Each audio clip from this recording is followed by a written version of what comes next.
মিথিলা তো গুণী অভিনেত্রী, অনেক বছর পর তার সাথে কাজ করেছি, যদিও 7 এপিসোডে একটা এপিসোডের একটা সিনে আমরা একে অপরকে দেখতে পাই। আমার হয়তো একটা 6 মারতে যে 20টা বল খেলতে হয়েছে। সবার সাথে ওখানে কথা হয়েছে অনেকক্ষণ। এখানে আমি জাস্ট ধন্যবাদ জানাতে চাই, কারণ যেহেতু অনেক প্রায় 2-2.5 বছরের বিরতিতে ছিলাম, অনেক স্ক্রিপ্ট পেয়েছি, অনেক ডিরেক্টরের সাথে কথা হয়েছে। আরিফকে ধন্যবাদ যে এরকম একটা স্টোরি নিয়ে আমার কাছে আরিফ এসছেন। আরিফ অনেক রিসার্চ করেছেন।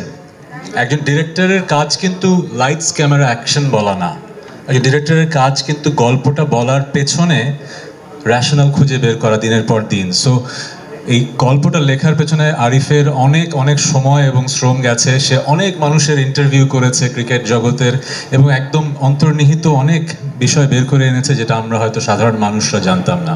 সো আরিফকে অনেক অনেক ধন্যবাদ। আরিককে অনেক ধন্যবাদ। Arik was the glue. আমাদের প্রডিউসার হিসেবে অনেক যন্ত্রণা সহ্য করেছে, কারণ আমরা হয়তো স্ক্রিনে দেখব 7টা এপিসোড, এর পেছনে যে কত গল্প। স্ক্রিপ্ট লক হওয়ার পরে কাস্টিং লক হয়ে গেল, রিহার্সাল শুরু করে ফেললাম, হঠাৎ করে দেখা গেল যে একজন কি অ্যাক্টর উনি পড়ছেন না, আরও অ্যাক্টর জয়েন হচ্ছে, কাকে নেওয়া হবে কাস্টিংয়ে, কোনো রকমের সমস্যা হবে কিনা, অনেক ধরনের দর কষাকষির পরে we have an ensemble cast, amazing cast. I am very proud to share the screen. সবার সাথে হয়তো সিনস আমার হয়নি, কিন্তু আমি সবারই ভক্ত। অসম্ভব গুণী অভিনেত্রী অর্ষা, আর কি বলবো, মানে my arch nemesis in the series, কিন্তু I am also a fan. কারণ ক্রিকেট খেলতে যে কতটা বেগ পেতে হয়েছে, এত বড় ফিল্ডে ফ্লাড লাইটের নিচে 6 মারা, ওটা তো বডি ডাবল মারছে না, আমাকেই মারতে হচ্ছে। সো আমার হয়তো একটা 6 মারতে যে 20টা বল খেলতে হয়েছে, কিন্তু এই ভদ্রলোকের দেখলাম যে 2 বলে একটা 6 মেরে দিচ্ছেন। So he is a brilliant actor plus A brilliant cricketer. আমার সহশিল্পী ছিলেন মিম-মান্তাসা। মিম-মান্তাসার প্রথম কাজটাও ছিল আমার সাথে, আবার এই কাজও আমার সহধর্মিণী হিসেবে উনি কাজ করেছেন। আমাদের কেমিস্ট্রিটা অসম্ভব লেয়ার্ড এবং অসম্ভব কমপ্লেক্স। আমি বলবো যে মানুষ খুবই সারপ্রাইজড হবে আমাদের এই কেমিস্ট্রি দেখে। এছাড়া মিথিলা তো গুণী অভিনেত্রী, অনেক বছর পর তার সাথে কাজ করেছি, যদিও 7 এপিসোডে একটা এপিসোডের একটা সিনে আমরা একে অপরকে দেখতে পাই। So, but it was good to be working with her, এবং রনি এবং অনিন্দদা চরকির team, they have done a brilliant job. একটা ওটিটি প্ল্যাটফর্ম দাঁড়া করানো চারটিখানি কথা না, যেখানে মানুষ ফ্রি কন্টেন্ট বিভিন্ন প্ল্যাটফর্মে দেখে অভ্যস্ত, এমন কন্টেন্ট তৈরি করা অথবা এমন গল্প তৈরি করা যেটা মানুষ আসলে পে করে কিনবে। সিনেমাকে কেন আমরা বেশি শ্রদ্ধা করি? কারণ টিকিট কেটে কিন্তু সিনেমা হলে যে আমাদের সুপারস্টারদের মেগাস্টারদের দেখতে হয়, that's why they are special. So OTT কিন্তু ওই জায়গাটা তৈরি করেছে, ভালো গল্প, ভালো ইনভেস্টমেন্ট, ভালো আর্টিস্ট, সব মিলিয়ে এমন কিছু উপস্থাপনা যেটা আসলে মানুষ টিকিট কেটে দেখার মতোই দেখছে। So I am very grateful to this amazing team যারা চরকিতে আছেন, এবং I am grateful to you all.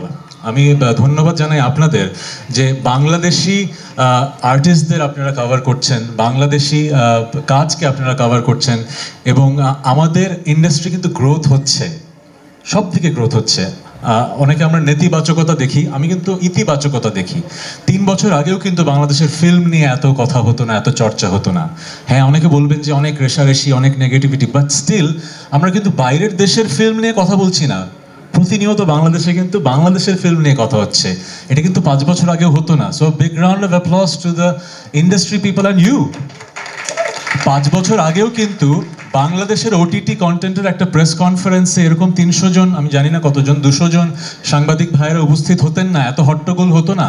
আমরা হয়তো একটু আগে বলছিলাম যে এত কেন হট্টগোল, but it's a good thing, তাই না? এটা গুড থিং না? হ্যাঁ ও বাবা, রাইট? কারণ 5 বছর আগেও তো এটা হতো না। সো আমি তো পজিটিভ ব্যাপার দেখছি। এখন আরেকটা পজিটিভ ব্যাপার হবে যখন আমাদের এই কাজটা দেখা হবে। সো থ্যাংক ইউ আপনাদের আসার জন্য, আর বিরক্ত করবো না। গুড লাক ওয়াচিং বাজি। প্রস্তুতির জায়গাটা আরিফই সুন্দর করে ঘটিয়ে দিয়েছিল। So we had a coach and coaching session. So আমাদের ক্রিকেট প্র্যাকটিস করতে হয়েছে, কিন্তু শুটিংয়ে যে বুঝতে পেরেছি যে প্র্যাকটিসটা আরও বেশি দরকার ছিল, কারণ একেবারে স্টেডিয়ামে ফ্লাড লাইটের নিচে 6 মারা is not a matter of joke. So ওইখানে বেগ পেতে হয়েছে। বাট আমার চরিত্রটা ছিল সেটা হচ্ছে পরন্ত বিকেলের একজন ক্রিকেটার। আমাকে বলা হয়েছে ওজন পুট অন করতে হবে, একটু মোটা হতে হবে, দেখে যেন মনে হয় যে আমাকে টিম থেকে সরিয়ে এইরকম ইয়াং ব্লাড আমার জায়গা নিয়ে নিচ্ছে। সো ওই কাজটা ইজি ছিল, খাওয়া দাওয়া বেশি করে একটু ওজন বাড়িয়েছিলাম, আর যেটা করতে হয়েছে অনেক ব্যাটিং করতে হয়েছে। আমার মনে হয় আমাকে দেখে বিলিভেবল লাগবে, মনে হবে না যে এই ছেলে কখনো ক্রিকেট খেলেনি।